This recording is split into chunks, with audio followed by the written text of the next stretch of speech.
사무엘상 18장 1절에서 4절까지 말씀을 교독으로 읽겠습니다. 다윗이 사울에게 말하기를 마침에 요나단의 마음이 다윗의 마음과 하나가 되어 요나단이 그를 자기 생명같이 사랑하니라. 그날에 사울은 다윗을 머무르게 하고 그의 아버지의 집으로 다시 돌아가기를 허락하지 아니하였고, 요나단은 다윗을 자기 생명같이 사랑하여 더불어 언약을 맺었으며, 요나단이 자기가 입었던 겉옷을 벗어 다윗에게 주었고 자기의 군복과 칼과 활과 띠도 그리하였더라. 아멘. 할렐루야. 여러분, 오늘 말씀의 제목은 참된 친구라는 제목입니다. 우리 인생은 마치 도망자의 삶과 같습니다. 끊임없이 쫓기는 삶의 연속이죠. 이제 어릴 때는 부모님에게 쫓기고요. 학창 시절에는 공부에 쫓기고, 대학 가야 한다는 부담감에 쫓기고, 또 직장 일에 쫓기고요. 쉼 없는 삶을 저희들 살아가고 있습니다. 그러다가 풍선이 부풀어 오르면 한 번에 뻥 터지듯이 늘 쫓기는 삶을 살다가 탈진하고 쓰러지는 사람들을 종종 보는 거죠. 그러나 어떤 이들은요, 불같은 시험 가운데서도 더 강건해지고 더 세워지고 주님 닮은 모습으로 아름답게 자라나는 것을 볼 수 있습니다. 다윗은 만만치 않은 인생을 살았어요. 늘 도망자와 같이 쫓기는 삶을 살았는데, 그는 찌그러진 성품이 아니라 건강한 성품, 충만한 영성을 유지했습니다. 그 비결이 무엇일까요? 가장 무섭고 외롭고 불안한 와중에 그 고난을 잘 견딜 수 있도록 힘이 되어준 친구가 있었다 하는 것을 저희들 발견합니다. 오늘 본문 말씀을 보면서 도망자 같은 내 인생에 그런 친구가 있는지, 또 도망자 같은 인생살이 하는 사람들에게 내가 그런 친구가 되어주고 있는지 좀 살펴보기를 소망합니다. 자, 참된 친구의 세 가지 기준이 나오는데요. 오늘 첫 번째, 참으로 사랑하는가입니다. 우리 1절 말씀 같이 읽겠습니다. 시작. 다윗이 사울에게 말하기를 마침에 요나단의 마음이 다윗의 마음과 하나가 되어 요나단이 그를 자기 생명같이 사랑하니라. 오늘 말씀은 참된 사랑이 무엇인지 드러내어 보여주죠. 이 짧은 말씀 안에 두 번 반복해서 요나단이 다윗을 사랑하니라, 사랑한다라고 표현하죠. 그 세상에서는 일반적으로 친구를 말할 때 친할 친해, 옛구해서 오랫동안 가깝게 사귄 벗을 친구라고 말하죠.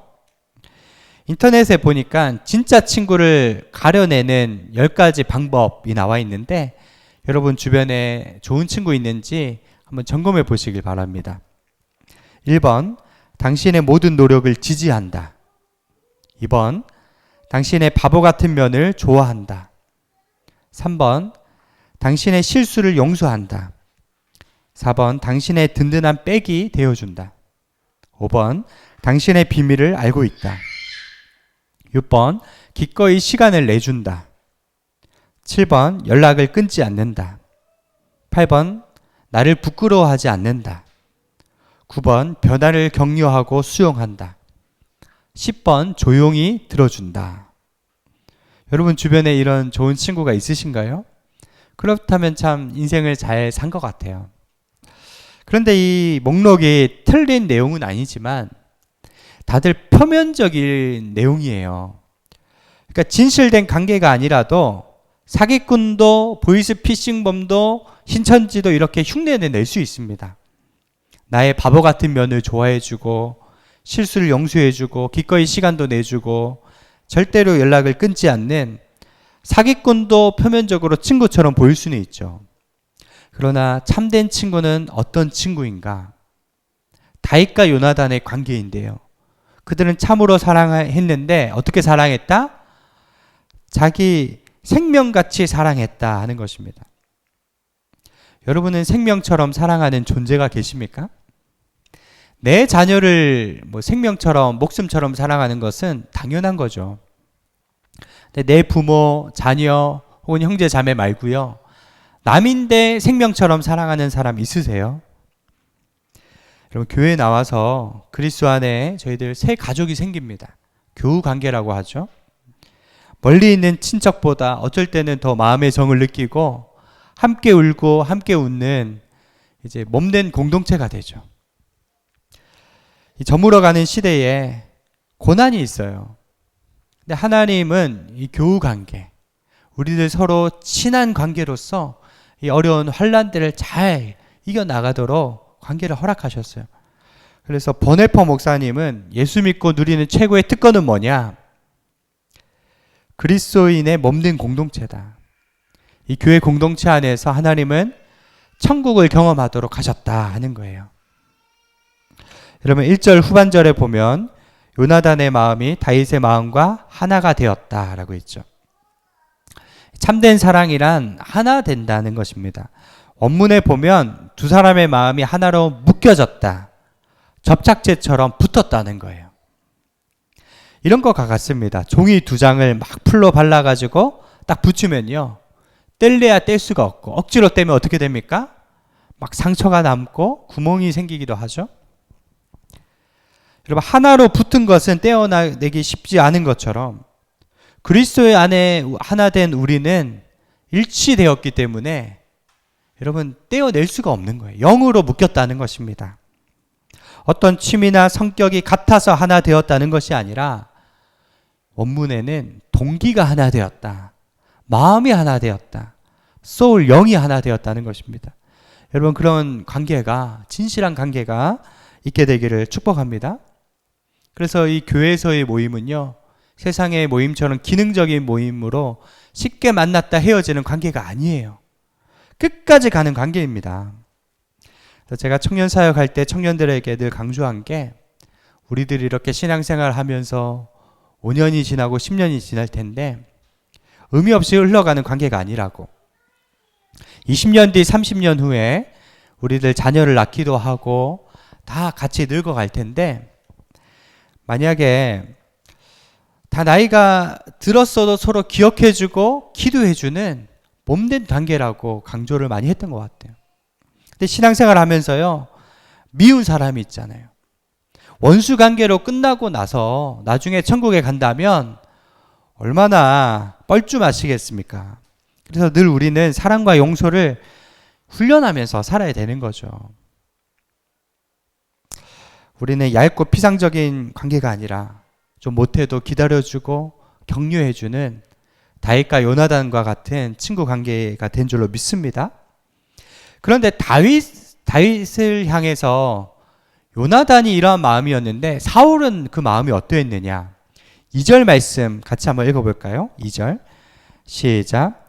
그날에 사울은 다윗을 머무르게 하고 그의 아버지의 집으로 다시 돌아가기를 허락하지 아니하였고, 원어로 아버지 집에 가기를 허락하지 아니하였고, 이 말은 힘과 권력으로 다윗을 머물게 했다라는 뜻이에요. 무슨 뜻이냐면 요나단은 다윗과 마음이 하나 되고 사랑해서 함께 했는데 사울은 기능적으로 필요하기 때문에 쓸모가 있기 때문에 곁에 두었다 하는 뜻입니다. 그러니까 사울은요, 다윗이 조금이라도 잘못하면 내칠 기세였던 것입니다. 아주 권위적이고 억압적인 관계였죠. 여러분의 마음은 사울의 마음이십니까? 요나단의 마음입니까? 여러분, 요나단은 애착을 가졌지만 사울은 집착을 가졌어요. 애착은 내어주는 것이지만 집착은 끌어당기는 것입니다. 애착은 헌신하는 것이지만 집착은 자꾸만 요구하는 것입니다. 사울의 사랑은 삐뚤어진 사랑이었죠. 요즘 한국 교회에 부교육자 구인난이라고 해요. 대형 교회 말고요, 중소형 교회 같은 경우는 전도사님들, 부목사님들 구하기가 참 힘들대요. 몇 개월째, 또 작은 교회는 몇 년째 교육부 교육자가 없다는 거예요.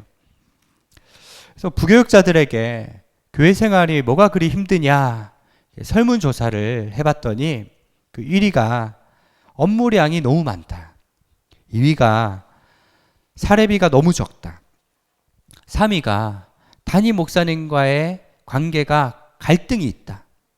4위가 교인들과의 관계가 어렵다. 이런 설문을 했다고 합니다. 그러니까 부교육자들이 느끼기에 교회가 담임 목사님이 기능적으로 대한다. 좀 부족해도 영적인 아들로 이제 교육자를 좀 받아들이고 교회가 따뜻하게 품는다면 부교육자들의 마음을 얻을 텐데 자꾸만 마음이 떠나버리고 교회보다도 차라리 밖에서 일하겠다. 그런 일들이 많이 생겨나고 있다는 것이죠. 그래서 바울이 그러잖아요. 그리스도 안에 1만 스승이 있으나 아버지는 많지 아니하니 나는 너희의 아빠가 되었다. 이렇게 얘기하잖아요. 여러분, 아버지의 마음을 품게 되기를 축복합니다. 저희 집에도 2딸이 있는데요. 둘 다 남자아이들처럼 에너지가 많아요. 아파트인데 걸어 다니지 않고 늘 뛰어다닙니다. 늘 조금 있으면은 막 다퉈요. 참 부모로서 어떻게 교육해야 될지 기도 제목입니다. 그래서 제 아내와 저의 고민은요, 자율과 통제. 어디까지 개입하고 어디까지 가르쳐 줄 것인가, 훈육할 것인가.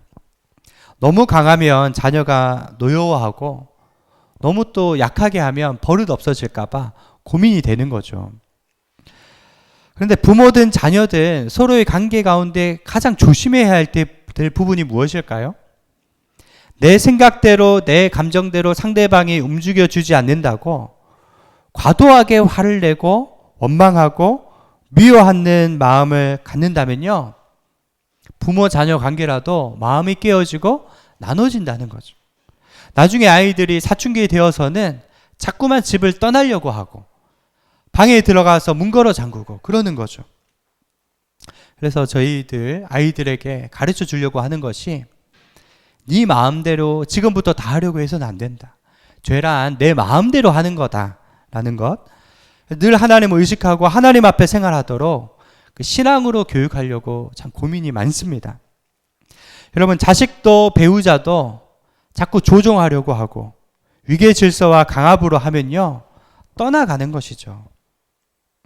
여러분, 비단 부모, 자식, 형제, 친구 관계를 떠나서 모든 관계에서도요, 자기 주도권을 좀 내려놓고 우리는 늘 질문해야 돼요. 하나님이 원하시는 것은 무엇인가? 예수님이라면 어떻게 하셨을까? 그러할 때 저희들 찌그러진 성품이 아니라 아름다운 성품으로 사람 관계를 세워나갈 수 있을 줄 믿습니다. 참된 친구란 어떤 사람인가? 2번째, 약속을 잘 지키는 사람입니다. 우리 3절 말씀 함께 읽겠습니다. 시작. 요나단은 다윗을 자기 생명같이 사랑하여 더불어 언약을 맺었으며. 요나단은 자기 입술의 말을 끝까지 지키기 위해 언약을 맺은 거예요. 부부 관계도요, 언약이 없으면 결혼 생활 내내 감정이 들쭉날쭉해서 이 언약이 끊어질 수가 있습니다. 그래서 뭐라고 서약합니까? 비가 오나 눈이 오나 어떤 상황에서도 당신을 사랑하겠다고 그렇게 약속하고 시작하잖아요. 약속에는 대가 지불이 수반된다는 것입니다. 우리가 살아가다 보면 사랑의 감정이 밀물처럼 밀려올 때도 있고 썰물처럼 빠져나갈 때도 있는데, 감정이 떨어졌을 때는 약속한 그것을 붙잡고 의지적으로 사랑하는 거죠. 여러분, 우리 성도로서 말과 약속을 너무 쉽게 생각하지 않습니까? 너무 쉽게 지나가는 인사말로 목사님 교회 꼭 한번 찾아갈게요. 그랬는데 2년 지나도록 찾아오지 않는, 목사님 같이 밥 한번 먹어요. 그런데 그냥 안부 인사일 뿐이었죠. 사실 밥 먹을 생각이 없었던 것이죠. 성도의 말에 무게감이 있어야 된다는 것입니다.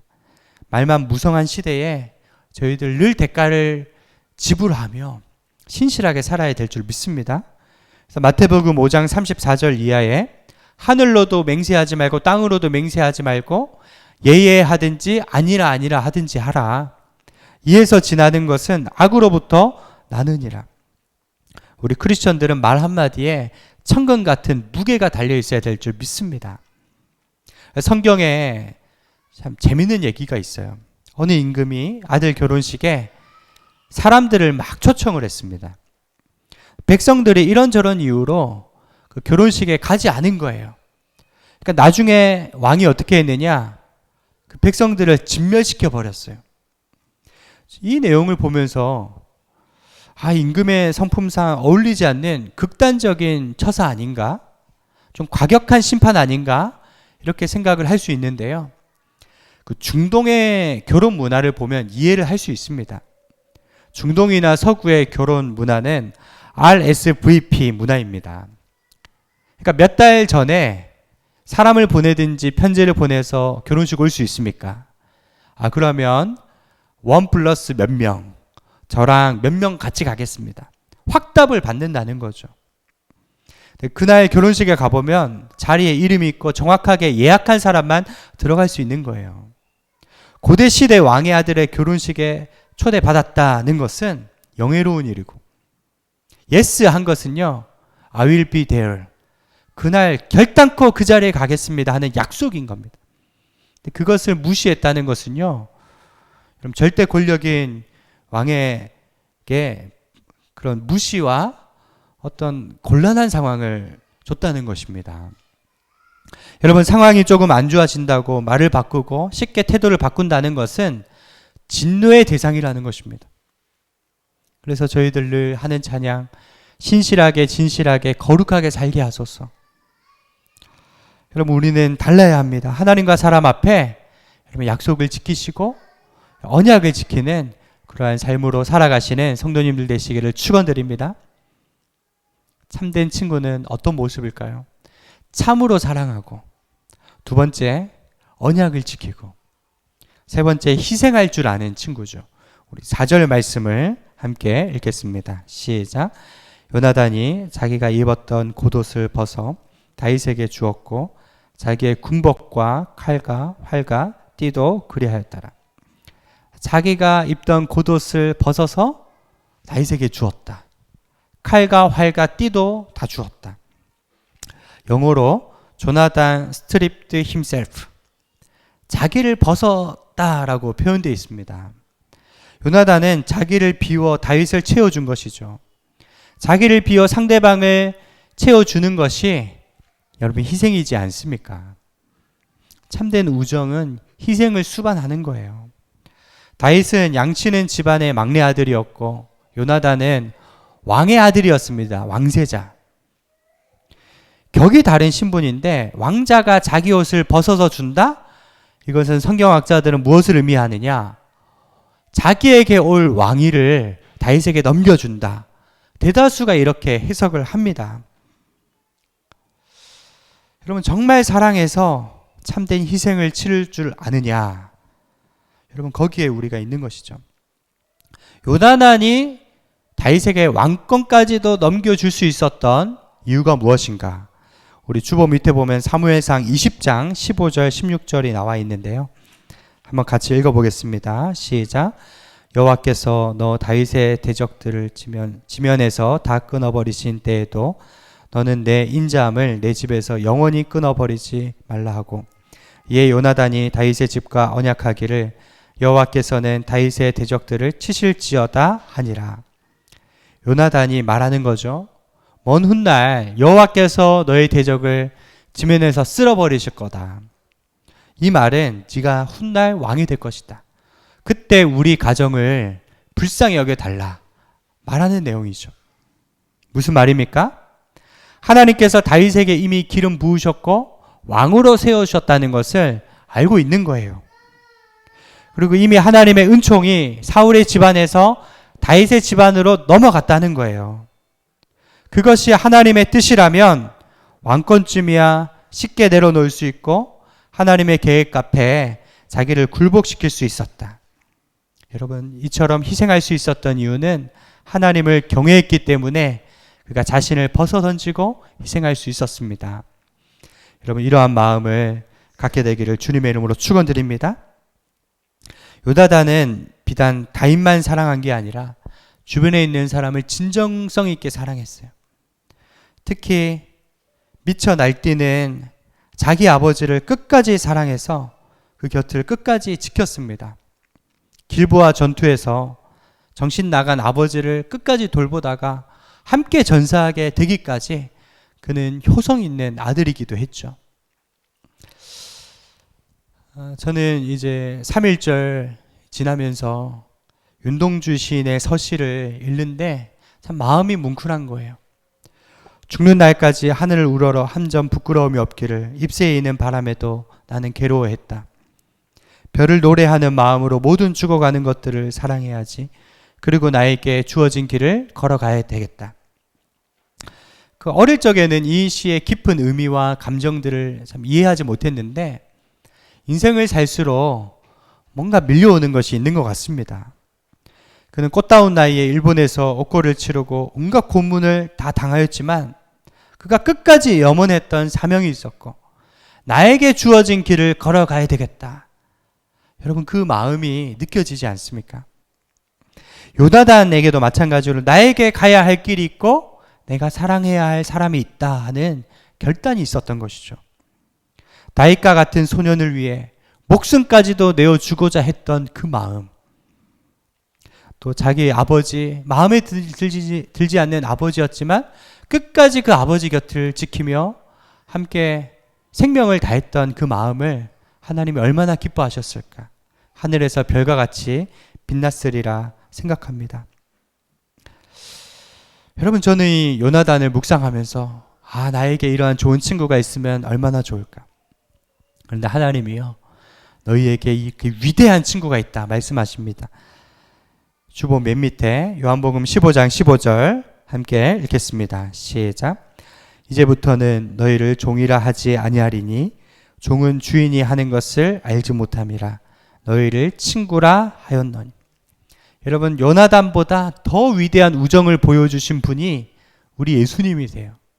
예수님이 우리에게 나는 너의 친구다 말씀하십니다. 예수님은 자기를 낮추자 종의 형체를 입으셨고 하늘의 영광과 왕권과 생명까지도 버리셔서 이 낮고 천한 이 땅에 오셔서 자기 생명을 버리신 거죠. 요나단은 겉옷을 벗어서 친구에게 감싸줬지만 예수님은 발가벗김을 당하시기까지, 수치를 당하시기까지 우리를 의의 옷으로 입혀주셨어요. 예수님의 보혈로 우리를 더러운 죄에서 덮어주신 그 은혜. 그래서 로마서 8장은 이렇게 얘기하죠. 자기 아들을 아끼지 아니하시고 우리 모든 사람을 위하여 내주시니가 어찌 그 아들과 함께 모든 것을 내어주시지 아니하겠느냐. 여러분 이 사순절에 놀라운 하나님의 사랑을 늘 생각하시기를 바랍니다. 자기 옷까지도 벗어서 우리 수치를 덮어주신 예수님을 찬양하시는 성도님들 되시기를 축원드립니다. 저물어가는 시대, 이제 교회는 참으로 아름다움을 회복해야 할 시대입니다. 코로나 이후에 많은 성도들이 교회를 떠나고 돌아오지 않고 있습니다. 여전히 많은 교회들이 문을 닫고 있고 한국 교회가 유럽의 전철을 밟는다고 우리 절망해야 될까요? 그럼에도 불구하고 우리 교회는 세상의 희망입니다. 세상에 보여줘야 할 빛이 있고 드러내야 할 소금의 맛이 있는 것이죠. 매력적인 성품, 예수님의 성품, 참된 친구가 되어주신 예수님처럼 주변에 외로운 사람들의 친구가 되어주시는 성도님들 되시기를 주님의 이름으로 축원드립니다. 기도하겠습니다. 천지 만물을 지으신 하나님, 왜 나같이 비천한 인생을 목숨 걸고 사랑하시는지 사실 나는 다 이해할 수 없습니다. 하나님, 요나단을 통해 가장 좋은 친구로 오신 예수님을 바라봅니다. 내가 실수할 때나 부족할 때나 늘 나와 함께 하시는 주님을 찬양합니다. 주님의 사랑으로 내게 붙여주신 사람들을 뜨겁게 사랑하게 하여 주시옵소서. 감사드리오며 예수님의 이름으로 기도드리옵나이다.